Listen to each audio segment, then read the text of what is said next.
আসসালামু আলাইকুম ওয়া রাহমাতুল্লাহি ওয়া বারাকাতুহু। ইন্নাল হামদুলিল্লাহ ওয়াসসালাতু ওয়াসসালামু আলা রাসূলিল্লাহ ওয়া আলা আলিহি ওয়া আসহাবিহি আজমাইন, আম্মা বা'দ। কাছে দূরে দেশে প্রবাসে যারা এখন এই মুহূর্তে আমার সাথে আজকের লাইভ প্রোগ্রামে যুক্ত হয়েছেন, আপনাদের সকলকে আমার পক্ষ থেকে আন্তরিক শুভেচ্ছা ও অভিনন্দন। সম্মানিত শ্রোতা মণ্ডলী, আপনাদের সম্মুখে আজকে এমন একটা বিষয় নিয়ে আলোচনা করব যে বিষয়টা অত্যন্ত গুরুত্বপূর্ণ বিষয় এবং এই বিষয়টার সাথেই আমাদের ঈমান জড়িয়ে আছে, ঈমানের সাথে সম্পৃক্ত বিষয়। যে বিষয়টা হলো রাসূলুল্লাহ সাল্লাল্লাহু আলাইহি ওয়াসাল্লামের রওজা শরীফ জিয়ারত অথবা জিয়ারতে রাসূলুল্লাহ সাল্লাল্লাহু আলাইহি ওয়াসাল্লাম। আমরা সকলেই জানি বর্তমানে জমানাটা একটি ফিতনার জমানা। এই ফিতনার জমানায় সবচাইতে একটি বড় ফিতনা যে দলটা করে থাকে,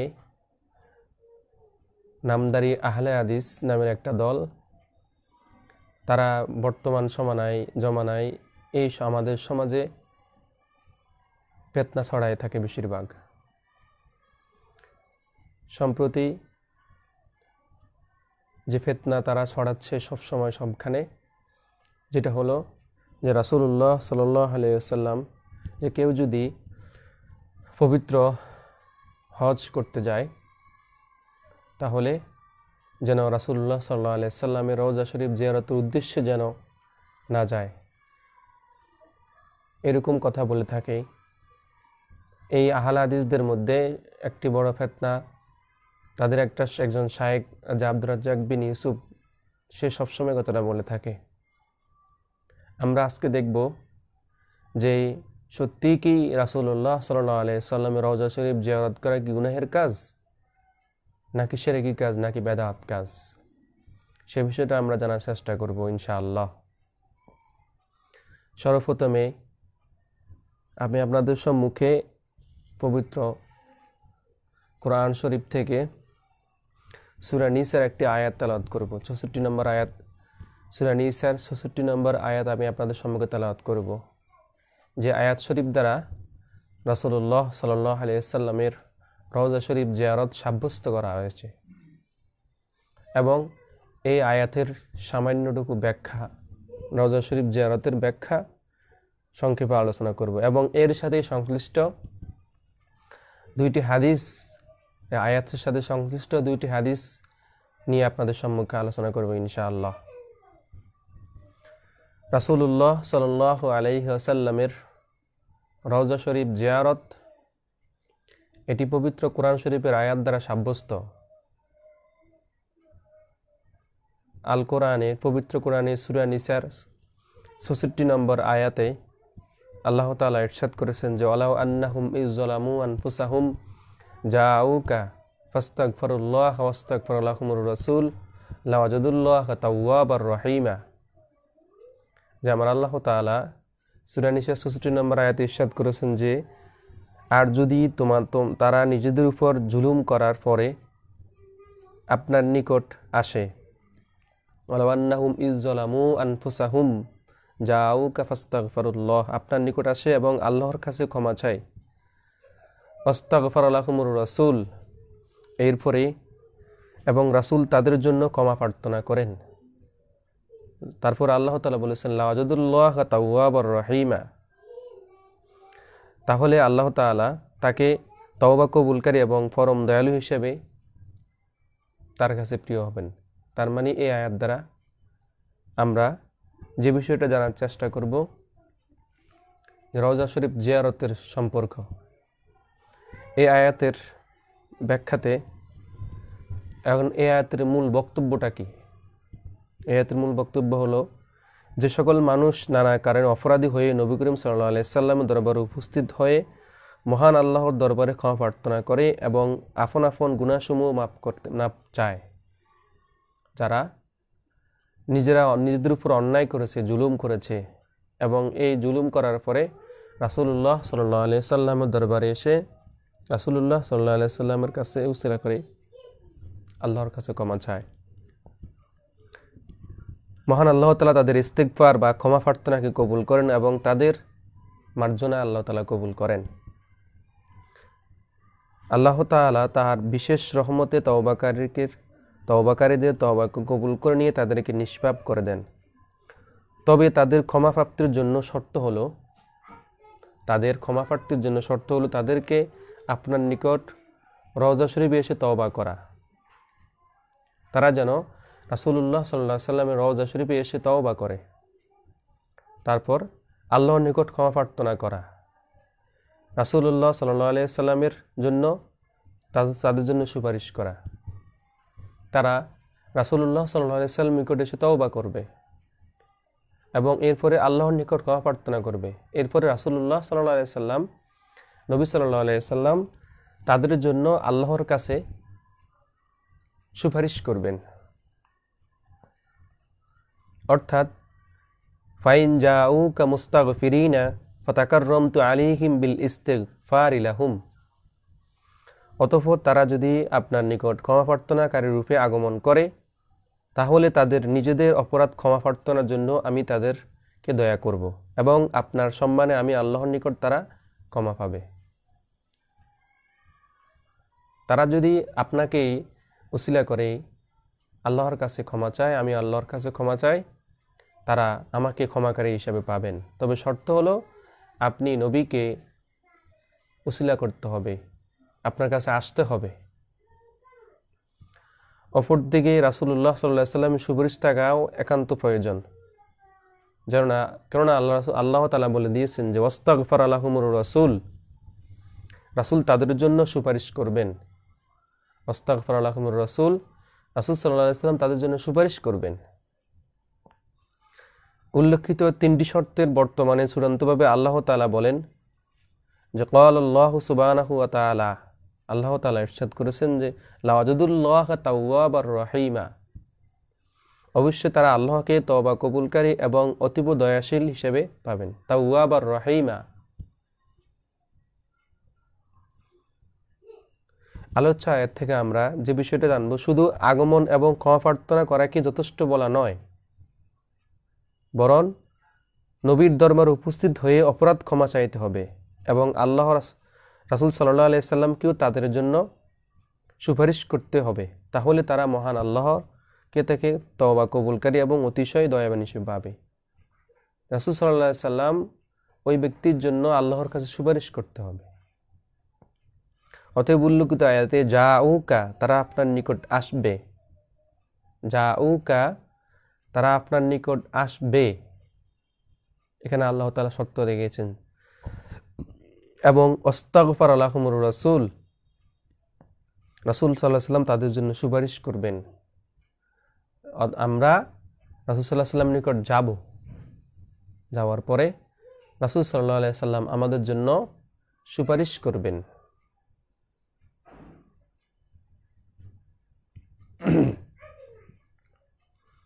বিষয়টি প্রমাণ করে যে রওজা মুবারক জিয়ারত এবং আল্লাহর নিকট ক্ষমা প্রার্থনার উদ্দেশ্যে নবী সাল্লাল্লাহু আলাইহি সাল্লামের দরবারে রওজা শরীফ সফর করা পবিত্র কোরআনে অকাট্যভাবে প্রমাণিত। আলোচ্য আয়াত থেকে আমরা যে বিষয়টা জানলাম, যেটা হলো রাসূল সাল্লাল্লাহু আলাইহি সাল্লাম দরবারে উপস্থিত হওয়ার গুরুত্ব এত বেশি, এই জিয়ারত নিকট থেকে যেমন হতে পারে তেমনি দূর থেকেও হতে পারে। এই জিয়ারত করাটা নিকট থেকেও যেমন হতে পারে তেমনি দূর থেকেও জিয়ারত করাটা হতে পারে। এই জিয়ারতের নিকট থেকে যেমন হতে পারে তেমনি দূর থেকে হতে পারে। নবী করিম সাল্লাল্লাহু আলাইহি সাল্লাম জীবিত অবস্থায় যেমন হতে পারে তেমনি ইন্তেকাল মুবারকের পরেও হতে পারে। এই জিয়ারত করাটা রাসূলুল্লাহ সাল্লাল্লাহু আলাইহি সাল্লামের জীবিত অবস্থায় যেমন হতে পারে তেমনি ওনার ইন্তেকালের পরে, ওনার ওফাতের পরেও এই জিয়ারত করাটা হতে পারে। নবী করিম সাল্লাল্লাহু আলাইহি সাল্লামের ইন্তিকাল মুবারকের পরে তার দরবারে পবিত্র রওজায় আসা নিষেধ এমন কোনো আয়াত যেমন নেই এবং দেখানো যাবে না, তেমনি কোনো হাদিসে উপস্থিত করাও যাবে না। রাসূল সাল্লাল্লাহু আলাইহি সাল্লামের ইন্তেকালের পরে ওনার রওজা শরীফে যাওয়া যাবে না, এরকম নিষেধসূচক একটা আয়াত বর্তমান আহলে হাদিস নামধারীরা দেখাতে পারবে না, এবং ওনার রওজা শরীফে যাওয়ার নিষেধ সম্পর্কতেও কোনো হাদিসেই তারা দেখাতে পারবে না। তাই শুধু শুধু তারা সমাজে ফিতনা সৃষ্টি করতেছেন। এই সমস্ত শায়েখরা সমাজে শুধু নতুন নতুন কথা বলে বলে আজকে সমাজে ফিতনা সৃষ্টি করতেছে। আজকে আমরা যারা মাদ্রাসার দায়িত্বে, যারা আমরা মসজিদের দায়িত্বে ইমামতি করি, মাদ্রাসার দায়িত্বে শিক্ষকতা করি, আজকে আমাদের সাথে এসে সাধারণ জেনারেল শিক্ষিত কলেজ ইউনিভার্সিটির ছাত্ররা, আমাদের ভাইরা আমাদের সাথে এসে ফিতনা সৃষ্টি করে, ঝগড়া বাঁধায় দেয় যে অমুক শাইখ অমুক ওই কথা বলেছে, আপনারা কথা কোত্থেকে বলেন। সাবধান, এ সমস্ত শাইখদের থেকে দূরে থাকবেন। মনে রাখবেন, রাসূল সাল্লাল্লাহু আলাইহি ওয়াসাল্লাম বলেছেন, আল ফিতনাতু আশাদ্দু মিনাল কতল, যে ফিতনা হত্যাস্য মারাত্মক। একটা জিনিস, একজন মানুষকে যদি হত্যা করে দেওয়া হয়, তার পরিমাণে কেসাস, হত্যার পরিমাণে হত্যা, এটা সমাধান হয়ে যায়। কিন্তু একটা বিষয় নিয়ে যখন ফিতনা সৃষ্টি হয়, এই ফিতনাটা সহজে মীমাংসা হয় না। এই জন্য রাসূল সাল্লাল্লাহু আলাইহি ওয়াসাল্লাম বলেছেন যে আল ফিতনাতু আশাদ্দু মিনাল কতল, ফিতনা কতলের চেয়েও মারাত্মক। যে জিনিস রাসূল সাল্লাল্লাহু আলাইহি ওয়াসাল্লামের রওজা শরীফ জিয়ারত করাটা অসংখ্য হাদিস দ্বারা প্রমাণিত এবং কোরআন শরীফের আয়াত দ্বারা প্রমাণিত, সেটাকে আপনি নতুন করে ফতোয়া দিয়ে দিবেন, বলবেন যে না, রাসূল সাল্লাল্লাহু আলাইহি ওয়াসাল্লামের জিয়ারতের উদ্দেশ্যে সফর করা যাবে না, হজ করতে যান, হজ করে চলে আসবেন, রাসূল সাল্লাল্লাহু আলাইহি ওয়াসাল্লামের কবর জিয়ারতের উদ্দেশ্যে যাবেন না। এরকম কথা আমাদের আজকে এই আব্দুর রাজ্জাক বিন ইউসুফ নামের এই সমস্ত শায়েখরা বলে বেড়ায়, ফিতনা সৃষ্টি করে সমাজে। আসুন এরপরে, অতএব এ সম্পর্কে একটা হাদিস রয়েছে যে ফাইন্না মান জারাহু বাদা ওয়াফাতি ফাহুয়া কামান জারাহু ফি হায়াতি। রাসূল সাল্লাল্লাহু আলাইহি ওয়াসাল্লাম বলেছেন, যে ব্যক্তি ইন্তেকাল করে তার কবর রওজা জিয়ারত করলো, সে যেন নবী করিম সাল্লাল্লাহু আলাইহি ওয়াসাল্লামকে জীবদ্দশায় তার জিয়ারত করলো। রাসূল সাল্লাল্লাহু আলাইহি ওয়াসাল্লাম বলেছেন যে আমার ইন্তেকালের পরে কেউ যদি আমার কবর জিয়ারত করে, সে যেন জীবিত অবস্থায় আমার কবর জিয়ারত করলো।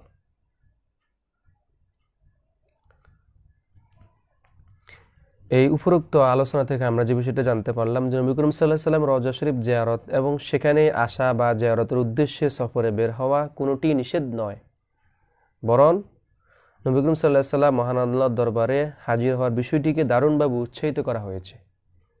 রাসূল সাল্লাল্লাহু আলাইহি সাল্লামের দরবারে, রাসূল সাল্লাল্লাহু আলাইহি সাল্লামের রওজা শরীফ জিয়ারতে অথবা রাসূল সাল্লাল্লাহু আলাইহি সাল্লামের দরবারে যাওয়ার ব্যাপারে এই কোরআন শরীফের আয়াত দ্বারা অসংখ্যভাবে অকাট্যভাবে সাবিত করা হয়েছে।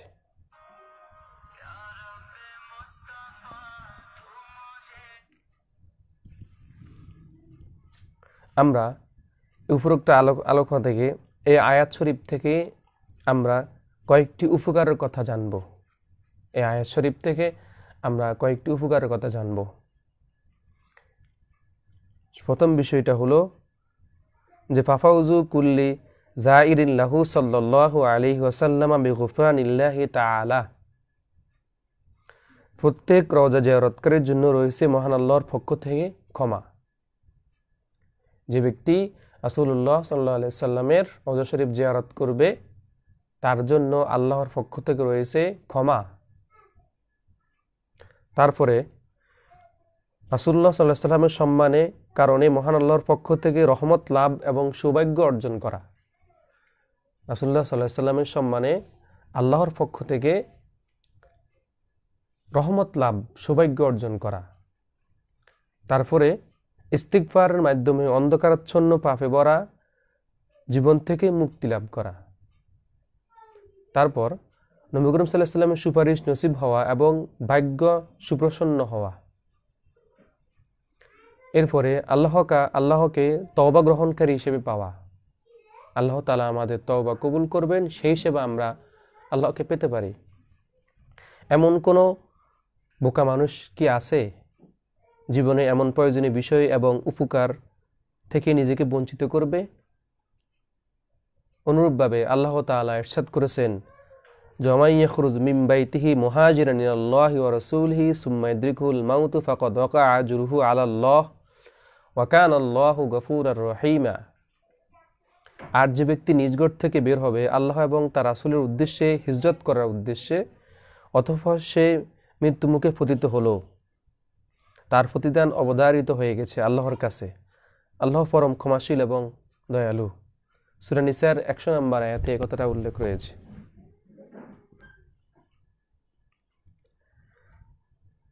এই আয়াতটি যদিও জিয়ারত সম্পর্কিত নয়, তারপরেও কোনো দূরবর্তী স্থান থেকে আল্লাহ এবং তার রাসূলের নিকট হিজরত করা আসার বৈধতা প্রমাণ করে। সুতরাং যারা দূর থেকে নবী করিম সাল্লাল্লাহু আলাইহি ওয়াসাল্লাম রওজা শরীফ জিয়ারতে আসবে তারাও এই আয়াতের অন্তর্ভুক্ত হবে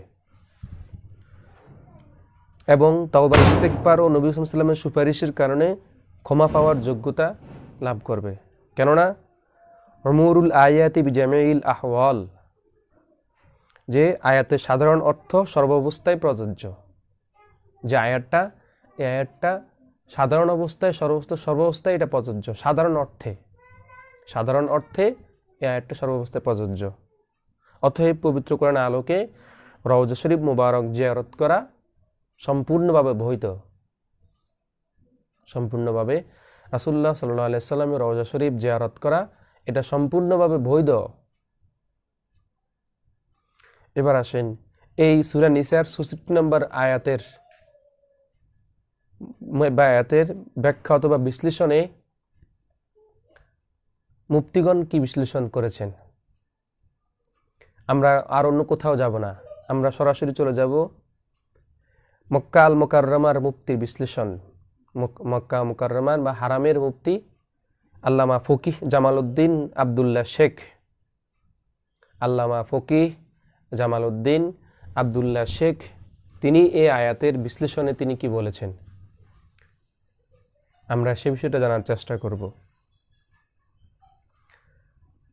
এই আয়াতটির, এই সূরা নিসার 64 নম্বর আয়াতের বিশ্লেষণে আল্লামা ফকিহ জামালউদ্দিন আব্দুল্লাহ শেখ তিনি বলেছেন যে আয়াতটি পেয়ারা নবী সাল্লাল্লাহু আলাইহি ওয়াসাল্লামের দরবারে মদিনা মুনাওয়ারায় রওজা পাকে আসার ব্যাপারে যে কোনো আগমনকারীর আগমনের বৈধতা ব্যাপকভাবে শামিল করে। এই আয়াতটির কারণে তিনি বলেছেন যে এই আয়াতের কারণে রাসূলুল্লাহ সাল্লাল্লাহু আলাইহি ওয়াসাল্লামের রওজা শরীফ জিয়ারত করা এটা বৈধ, প্রমাণিত। আর এই কথাও স্বীকৃত যে যারা নবী করিম সাল্লাল্লাহু আলাইহি ওয়াসাল্লামের রওজা পাকে আসেন, শ্রদ্ধেয় ওলামায়ে কেরাম অন্তর দিয়ে তাদেরকে এই কারণে ভালোবাসেন যে আগমনকারী ব্যক্তিগণ নবীর দরবারে এসে নিজের অপরাধ ক্ষমা চাইবে, আর নবী সাল্লাল্লাহু আলাইহি ওয়াসাল্লাম সেই আগত আরবির মতো সুপারিশ করে তাদের ক্ষমার ব্যবস্থা করে দেবেন। আর তারা এই কথাও বলেছেন যে আগমনকারী হবেন একজন আদবওয়ালা ব্যক্তি এবং তার মধ্যে বিনম্রতা বিদ্যমান থাকবে। আর বক্ষমান আয়াতে জাউকা আপনার নিকট তারা আসবে, জাউকা দ্বারা আপনার নিকট তারা আসবে শব্দটি এমনভাবে শর্তযুক্ত হয়ে প্রকাশিত হয়েছে, এই জাউকা শব্দ দ্বারা এমনভাবে যুক্তভাবে প্রকাশিত হয়েছে যে বিষয়টা যার আলোকে আয়াতের অর্থ দাঁড়ায় যে আগমনকারী জিয়ারতকারী ব্যক্তি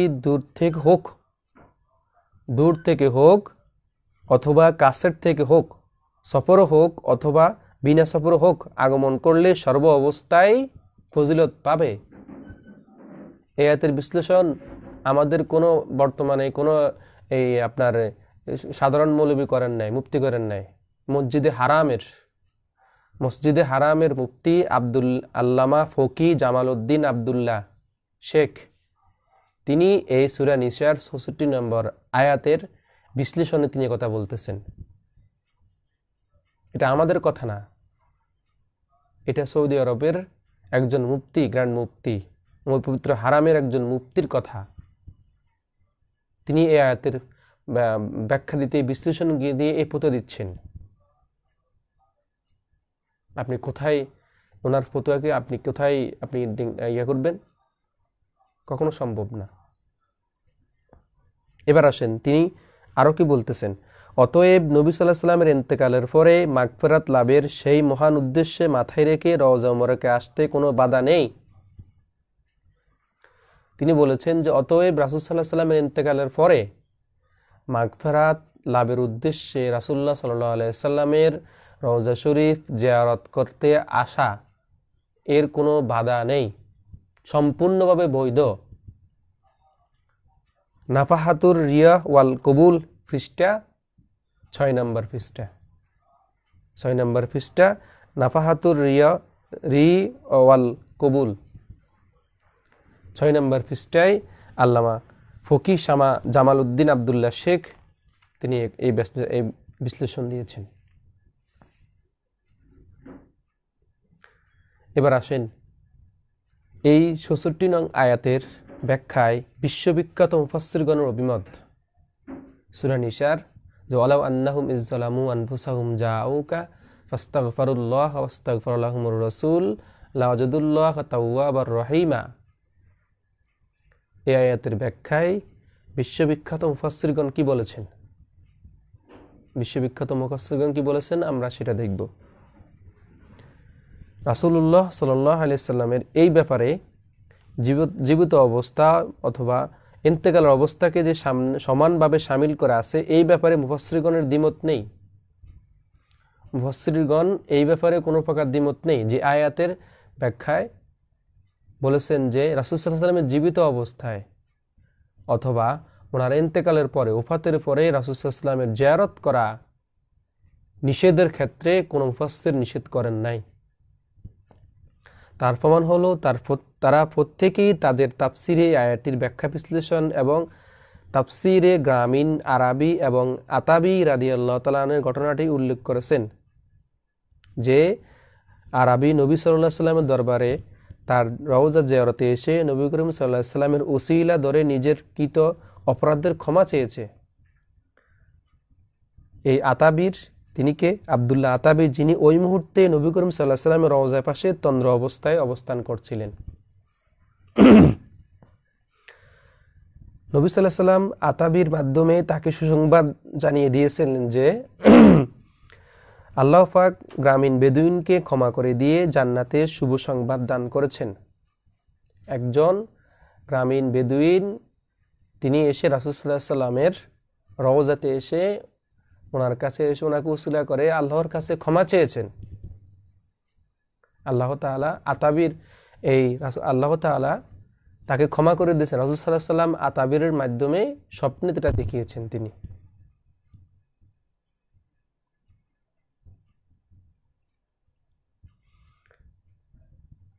এবং আল্লাহ পাক গ্রামীণ বেদুইনকে ক্ষমা করে দিয়ে জান্নাতের শুভ সংবাদ দান করেছেন। এই প্রসঙ্গে ইমাম কুরতুবী হাফেজ ইবনে কাসিরের বর্ণনা পেশ করেছেন। ইমাম কুরতুবী ইবনে কাসির রহমতুল্লাহ আলাইহির বর্ণনা পেশ করেন। ইমাম কুরতুবী এর বর্ণনা বলেন যে ইমাম আবু আবদুল্লাহ মুহাম্মদ ইবনে আহমদ আল আনসারি আল কুরতুবী রহমতুল্লাহ আলাইহি তিনি তার তাফসির গ্রন্থ আল জামি লিল আহকামিল কোরআন, ইমাম কুরতুবী তার তাফসির আল জামি লিল আহকামিল কোরআনে আল্লাহ তাআলার বাণী উল্লেখ করেছেন। এই আয়াত তিনি উল্লেখ করেছেন, তিনি বলেছেন ওয়ালাউ আন্নাহুম ইয যালামু আনফুসাহুম জাআউকা ফাস্তাগফিরুল্লাহ ওয়াস্তাগফার লাহুমুর রাসূল লাল্লাহু তাওয়াবার রহিমা। এই আয়াতটি সম্পর্কে হযরত আবু সাদেক হযরত আলী রাদিয়াল্লাহু তাআলা আনহু থেকে বর্ণনা করেন। হযরত আবু সাদেক হযরত আলী রাদিয়াল্লাহু তাআলা আনহু থেকে বর্ণনা করেছেন যে হযরত আলী রাদিয়াল্লাহু তাআলা আনহু বলেন যে নবী করিম সাল্লাল্লাহু আলাইহি সাল্লামের দাফন শেষে একজন আরবি বেদুইন আমাদের নিকট আসলো এবং লোকটি তার মাথার উপরে রওজার মাটি ছড়িয়ে দিচ্ছিল। সে বলল, আমি বললাম, হে আল্লাহর রাসূল, আমরা আপনার বক্তব্য শুনেছি, আর আপনি আল্লাহর থেকে যা আয়ত্ত করেছেন আমরা আপনার থেকে সেগুলো আয়ত্ত করেছি। আর আপনার উপর মহান আল্লাহ যে বিষয়ে অবতীর্ণ করেছেন যে ওয়ালাউ আন্নাহুম ইজ্জলামু আনফুসাহুম, আর আমি আমার জীবনের উপরে জুলুম করেছি এবং আপনার দরবারে হাজির হয়েছি, আপনি আমার জন্য আল্লাহর দরবারে ক্ষমা চাইবেন। রওজা মুবারক থেকে আওয়াজ বের হলো, আল্লাহ তাআলা তোমাকে ক্ষমা করে দিয়েছেন। ইমাম কুরতুবী তার তাফসিরে আল জামিলিল আহকামিল কোরআনের ৫ম খণ্ড ২৬৫ পৃষ্ঠায় এই ঘটনাটা উল্লেখ করেছেন।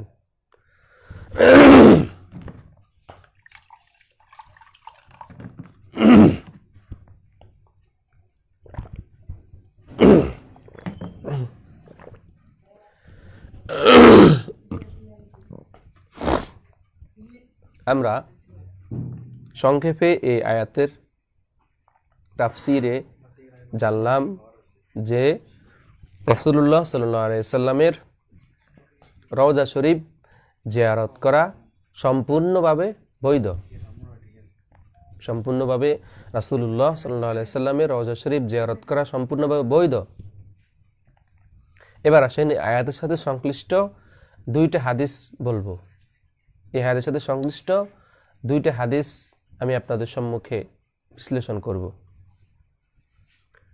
একটি হাদিস যে রাসূল সাল্লাল্লাহু আলাইহি সাল্লাম বলেছেন যে আমার কবর জিয়ারত করলে এর ব্যাখ্যা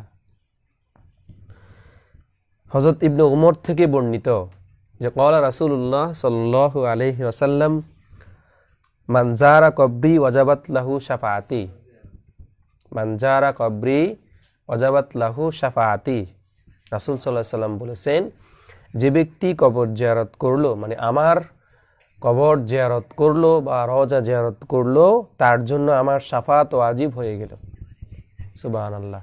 রাসূল সাল্লাল্লাহু আলাইহি সাল্লামের রওজা শরীফ জিয়ারত করার কতটুকু গুরুত্ব এই হাদিস দ্বারা আমরা বুঝতে পারলাম। অত্র হাদিস কেনা হাসান পর্যায়ের হাদিস, এই হাদিসটা হাসান পর্যায়ের। আমি সামনে আসবো।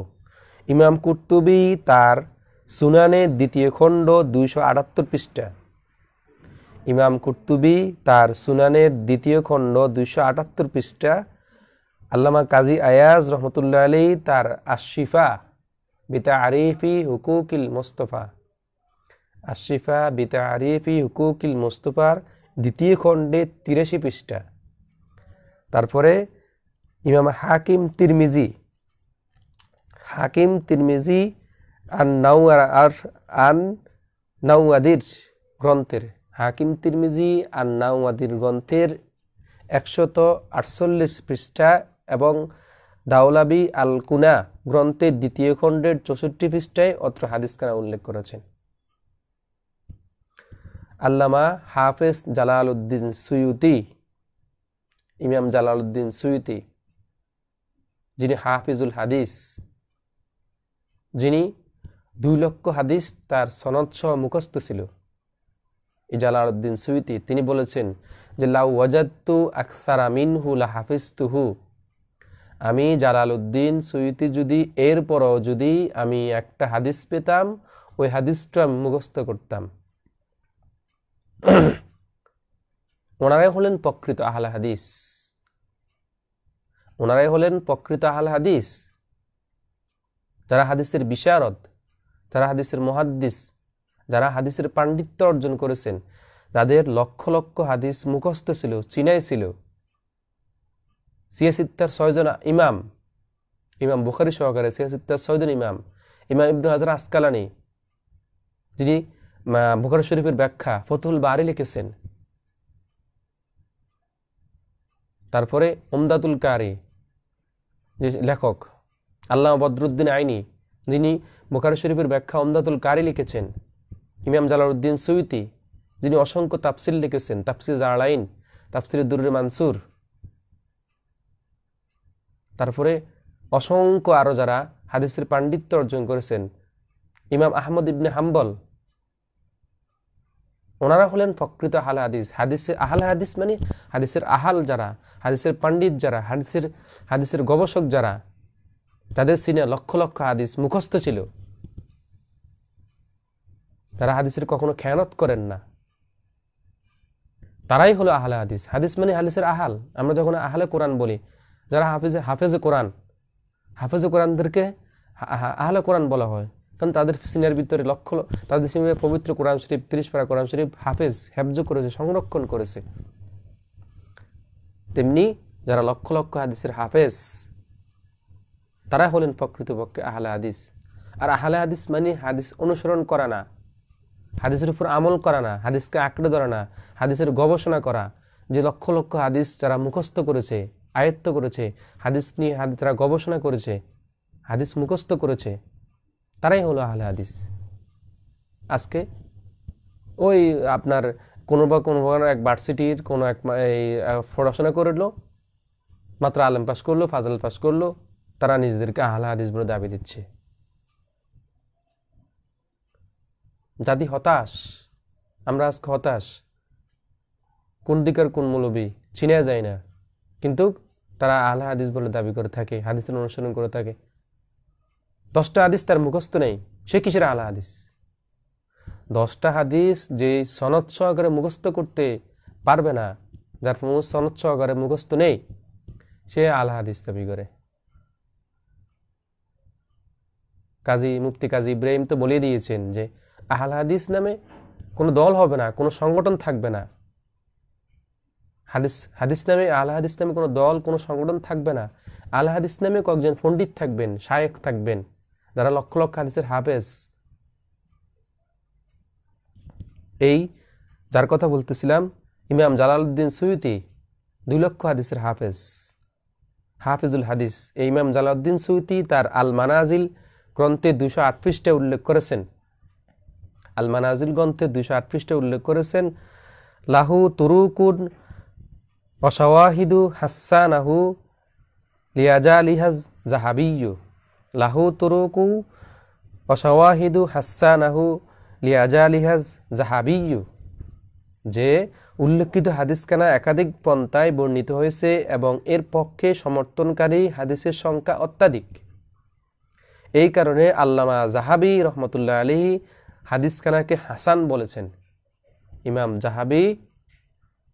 ইমাম জাহাবি যিনি হাফিজুল হাদিস, উনি এই হাদিসটাকে হাসান বলেছেন। মান যারা কাব্বি ওয়াজাবাত লাহু শাফাআতি। আল্লামা এরপর আরো তারা বলেছেন কি, আল্লামা সানাবি রহমতুল্লাহ আলাইহি তার ফাইজুল কাবির শরহু জামিউস সগীর, ফাইজুল কাবির শরহু জামিউস সগীর গ্রন্থের 6ষ্ঠ খণ্ড 140 পৃষ্ঠায় আল্লামা জাহাবি রহমতুল্লাহ আলাইহি বলেছেন যে তুরুকুহু লিনাতুন লাকিন্না ইয়াকাওয়া বাদুহা লিবাদিন। যে আলোচ্য হাদিসখানা বর্ণনার পন্থাসমূহ খুবই কোমল, তবে এর একটি বর্ণনা অপরটিকে শক্তিশালী করেছে। এরপরে এরপরে আসেন আল্লামা মোল্লা আলী কারি রহমতুল্লাহ আলাইহি। তিনিও হাফিজুল হাদিস, জগৎ বিখ্যাত মুহাদ্দিস মোল্লা আলী কারি রহমতুল্লাহ আলাইহি, যিনি মেশকাত শরীফের সরা মেরকাত লিখেছেন। মোল্লা আলী কারি রহমতুল্লাহ আলাইহি তিনি বলেছেন কি, যে হাদিস ইবনে ওমর লাহু তুরুকুন ওয়া শাওয়াহিদু হাসানাহু যাহাবিয়্যু লিআজালিহা ওয়া সামাআতুন মিন আইম্মাতিল হাদিস। আল্লাহ মোল্লা আলী রহমতুল্লাহ আলাইহি বলেছেন যে হযরত ইবনে ওমরের হাদিসখানা একাধিক পন্থায় বর্ণিত হয়েছে এবং এর পর্যাপ্ত সমর্থনকারী হাদিস রয়েছে। আল্লামা জাহাবি এই কারণে এটিকে হাসান বলেছেন, এটি হাসান পর্যায়ের হাদিস। আর হাদিস জগতের পণ্ডিতগণের একটি দল উল্লেখিত জিয়ারতের হাদিসটিকে সহিহ বলেছেন। শরহুল আলা শিফা খণ্ড 3 পৃষ্ঠা নম্বর 842 নম্বর পৃষ্ঠা। আল্লামা খাজাফি রহমতুল্লাহ আলাইহি বলেছেন যে আল্লামা জাহাবি একে হাসান বলেছেন। শরহুস শিফা খণ্ড নম্বর 3 পৃষ্ঠা 551। কোন হাদিস? মান যারা কাব্বি ওয়াজাবাত লাহু শাফাআতি। এই হাদিসটা হাসান পর্যায়ের হাদিস। যে আমার ওফাতের পরে মানজারা কব্বি ওয়াজাবাত লাহু শাফাতি, যে আমার রওজা শরীফ জিয়ারত করলো, কবর জিয়ারত করলো, তার জন্য আমার শাফাত ওয়াজিব।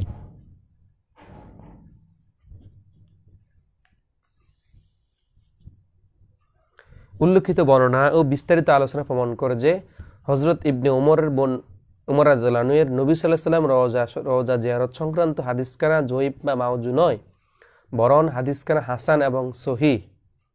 হাদিস বিশারদগণে হাদিসখানাকে রওজা শরীফ জিয়ারতের ফজিলত বিষয়ে উল্লেখ করেছেন। হাদিস বিশারদগণ এই হাদিসখানা যে রওজা শরীফ জিয়ারতের হাফিজ জিয়া আল মুকাদ্দিসি ফাইজুল আমাল পুস্তকের 413 থেকে 414 পৃষ্ঠায় ফাদলু জিয়ারতে কবরিল মুস্তাফা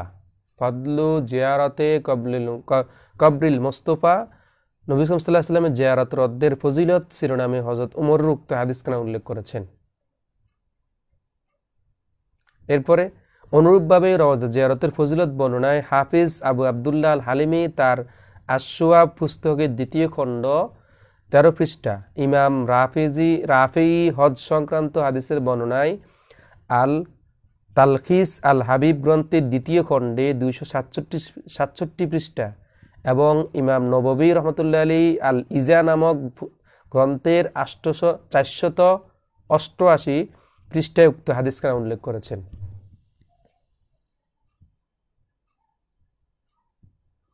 ইমাম সুবকি রহমতুল্লাহ আলী আলোচ্য হাদিসটিকে হাসান বলেছেন। আল্লামা শেখ মাহমুদ মামদু রহমতুল্লাহ বলেছেন, ইন্নাহু হাদিসুন হাসানুন ওয়ালা বুদ্দা গায়রাহ, নিশ্চয় হযরত ইবনে উমর রাদিয়াল্লাহু আনহু বর্ণিত হাদিসখানা হাসান, অতএব এই ছাড়া কারোর জন্য অন্য কিছু বলার সুযোগ নেই। এই হাদিস দ্বারা রাসূল সাল্লাল্লাহু আলাইহি ওয়াসাল্লামের জিয়ারত করার সাব্যস্ত ফজিলত, অবশ্যই রাসূল সাল্লাল্লাহু আলাইহি ওয়াসাল্লামের কবর জিয়ারত করতে হবে। এই হাদিসটাকে বাদ দেওয়া যাবে না। এই হাদিসটা হাসান পর্যায়ের হাদিস, এই হাদিসটাকে আপনি বাদ দিতে পারবেন না। এবার আসেন, আমি আরেকটা হাদিস আপনাদের সম্মুখে বিশ্লেষণ করব। যে হাদিস, যে ব্যক্তি সৎ উদ্দেশ্য নিয়ে আমার জিয়ারতে আসলো, যে ব্যক্তি সৎ উদ্দেশ্য নিয়ে রাসূল সাল্লাল্লাহু আলাইহি ওয়াসাল্লামের জিয়ারতে আসলো, হযরত ইবনে উমর রাদিয়াল্লাহু আনহু বর্ণনা করেছেন যে ক্বালা রাসূলুল্লাহ সাল্লাল্লাহু আলাইহি ওয়াসাল্লাম মান জাআনি জাইরান লা তা'মালাহু হাজাতুন ইল্লা জিয়ারতি কানা হাক্কান আলাইয়া আন আকুনা শাফিআন। যে রাসূলুল্লাহ সাল্লাল্লাহু আলাইহি ওয়াসাল্লাম বলেছেন, যে ব্যক্তি অন্য কোনো কাজের নিয়তে নয়, বরং একমাত্র আমার জিয়ারতে আমার নিকট আসলো।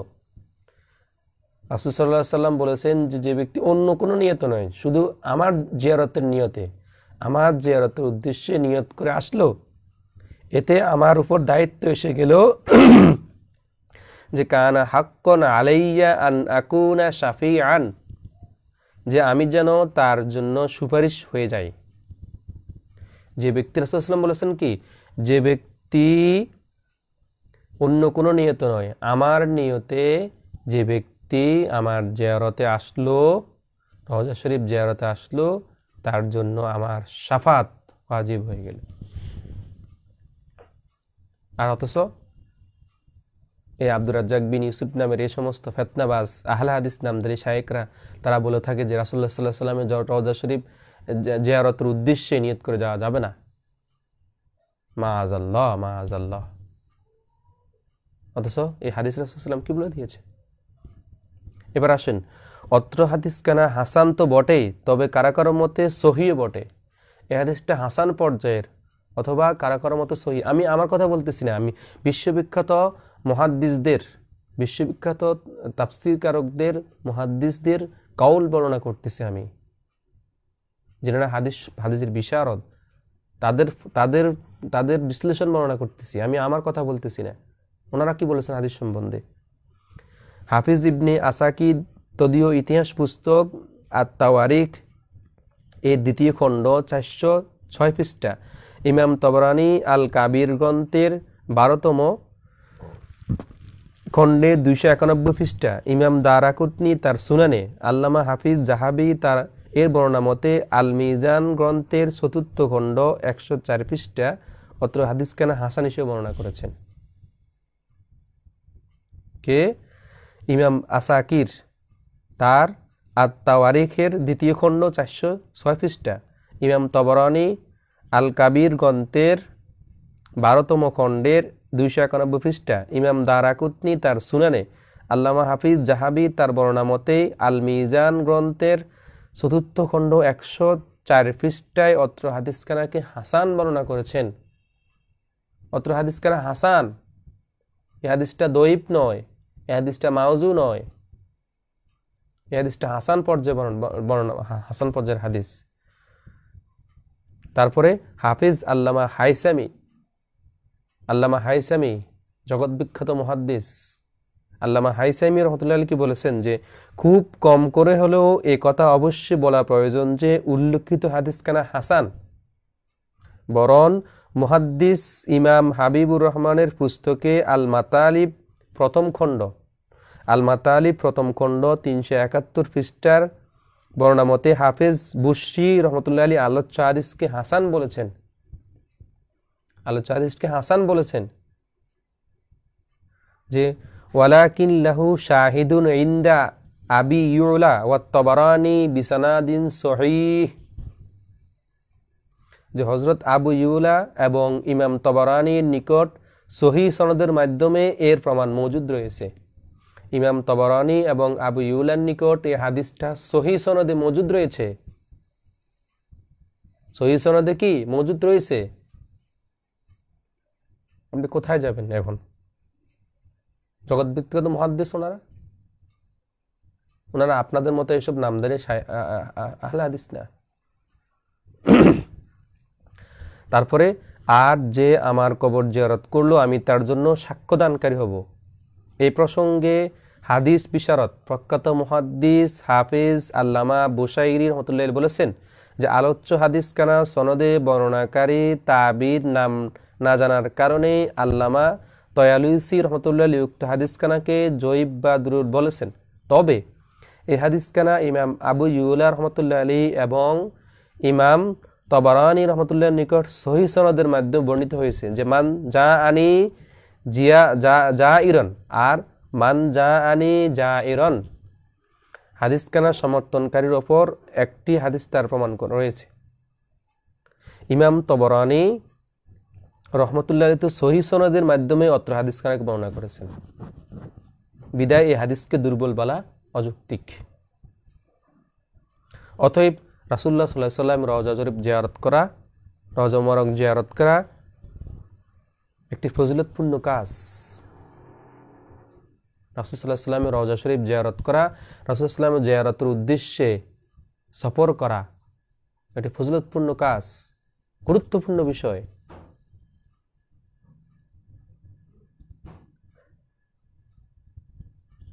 এবার আসেন মূলত রাসূল সাল্লাল্লাহু আলাইহি ওয়াসাল্লামের রওজা মুবারক জিয়ারত করাকে, রাসূলুল্লাহ সাল্লাল্লাহু আলাইহি ওয়াসাল্লামের রওজা মুবারক জিয়ারত করাকে ওয়াহাবিদের শেখ ইমাম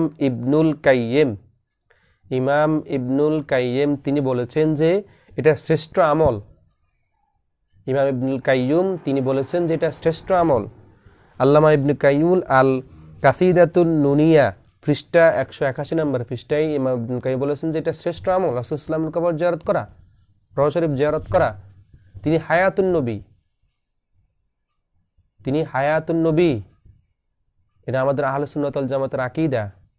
রাসূল সাল্লাল্লাহু আলাইহি ওয়াসাল্লাম হায়াতুন নবী, এটা আমাদের আকীদা। তিনি মারা যান নাই। ইন্নাকা মাইয়িতুন ওয়া ইন্নাহুম মাইয়িতুন এই আয়াতের অপব্যাখ্যা, এটা মানসুখ আয়াত দিয়ে, একটা মানসুখ আয়াত দিয়ে আপনি প্রমাণ করে দিবেন রাসূল সাল্লাল্লাহু আলাইহি ওয়াসাল্লাম মৃত।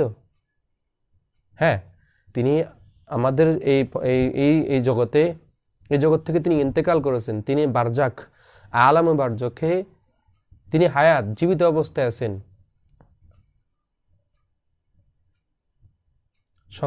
সংক্ষেপ সম্মানিত শ্রোতা মণ্ডলী, আজকে আমি শেষ করব যে বিষয়টা আপনাদের সম্মুখে আলোচনা করলাম।